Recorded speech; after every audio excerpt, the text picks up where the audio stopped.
open world survival game set in Africa 10 million years ago, where you start by playing the last common ancestors of all the big apes. Okay? And then you evolve and you try to survive this harsh environment. You said the last common ancestor. Yes. Do you know the Latin for it? There's no, it's kind of like the missing link. Oh, okay. All right? Okay, so not So like you Homo start there. habilis or like anything like No, that. Homo habilis. It's Ancestors, the first volume, is before any Homo stuff. Oh, okay. Homo habilis, Homo erectus, it's way before. Okay, So you okay. start as the last common ancestor, I like to and know your eventually you'll become different species. Okay. Okay? But it's a survival game Okay. without any inventory. Yeah. It's all about the main What? character. Yeah. Like you can combine stuff, but not through an inventory. Okay. Yeah, just like in my other games I did before, it's not about the HUD. Right. It's about being the character in the 3D environment. Because when I started Panache, my studio, I knew I needed. You mean Panache Digital Games? Exactly. Oh, okay. That's the note you took. That's the one. That's And the- now it's done. That's all the It's notes I done. have. Exactly. No, but I knew we needed one game, and it's all about the main character in his 3D environment. And then while I was like starting to develop the game, I realized, because people told me, that I was the historical dude. Oh, sure. Yeah, because I understand, of, yeah, because of Assassin's Creed, but even from Prince of Persia. Right. For some people, it's an historical game. Right. and said, well, where should I go? When should I go? And then I had a flash. Said, let's do prehistorical moment, because it'll be easier. I won't have to build a city. I will not have to build right a crowd. I won't have to build all the technology. Right, yeah. So I will just have a character in a 3D environment around it. Hold on, what are we seeing right now? Oh, right now on screen, this is kind of like the tech tree of the character. You went into your brain, and it's the neuronal system of your character. That and this is is how you really will cool. eventually evolve into and develop your abilities. I love this because we were chatting backstage a little bit about immersion Yeah. being something that both of us appreciate so much, and I love this because you found a way to make the UI somehow even more immersive. You're looking at the brain of the character. Yes, That's fantastic. But we didn't want to go into like it doesn't look like a brain, because that would have been weird. Right, yeah. Yeah. So we tried to be a little bit more poetic with it. But see, this is like at the beginning, you're really that ape, because we're still big apes. That's what we are. So Yeah. and so at first, it's all about swinging. I wanted to tell the story of us going down and eventually walk on two legs. This is for me the fantasy. It seems so simple, but I'm absolutely enthralled by this. Thank you. Like, it's extremely clever, like the G manipulation and how you make like the evolution happen, Yeah. rather than like looking at like the benefits and minuses of like a skill tree. You look if you feel like a scientist.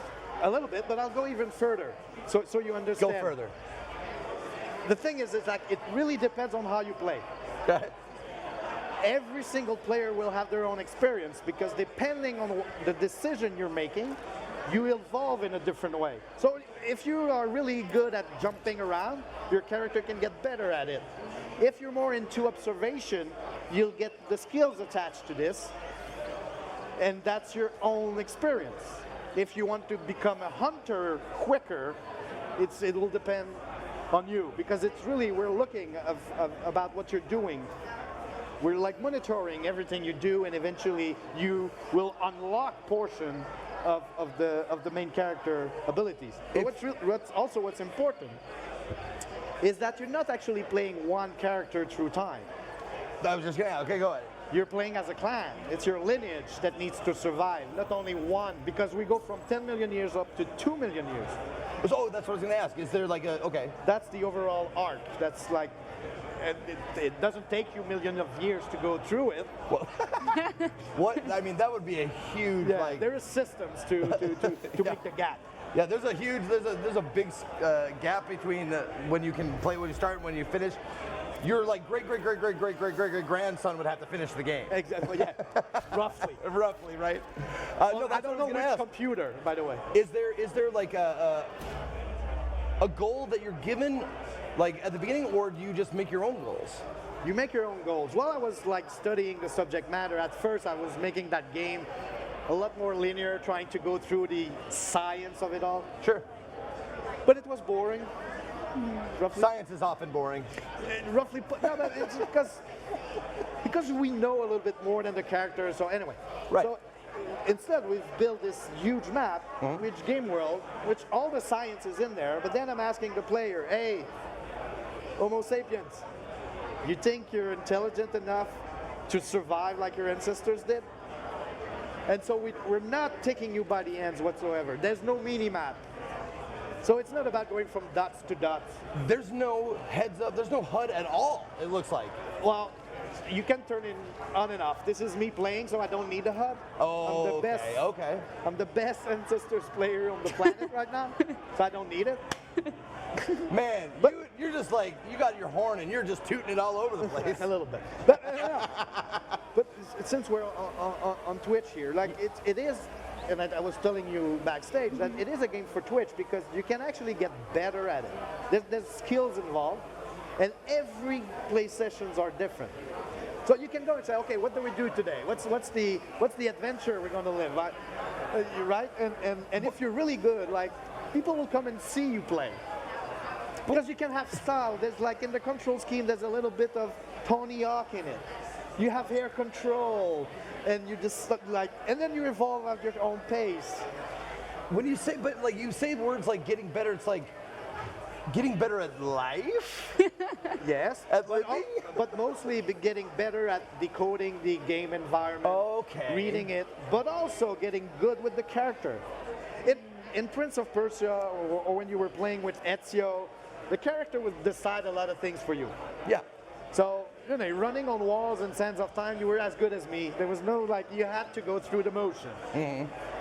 Here, it's really, you can know all the subtleties of the main character, and really, just like when you play a sports game. Sure. You know, we can all play FIFA, and then there's players that are really good at FIFA. It's the same game. Well, Yeah. we have this in Ancestors, even though it's an action-adventure game, open world, and everything. It's like people understand games, like the game that you are playing differently than you do. Like they're that much better. Yeah. Oh, yeah. Oh, and then me, it's unfair because I see the Matrix. Right now, but it's true. Like I understand it all. I read it all. I look at the screen. It's like, you should do this and that. But even if you know, Now what you you can create moments that are unique. Like the other day, I killed a leopard Okay. while the sun was rising, you know, in the horizon, and I knew, and there was a cliff, and the shot was perfect. And I said, oh, I created that. I'm the only one.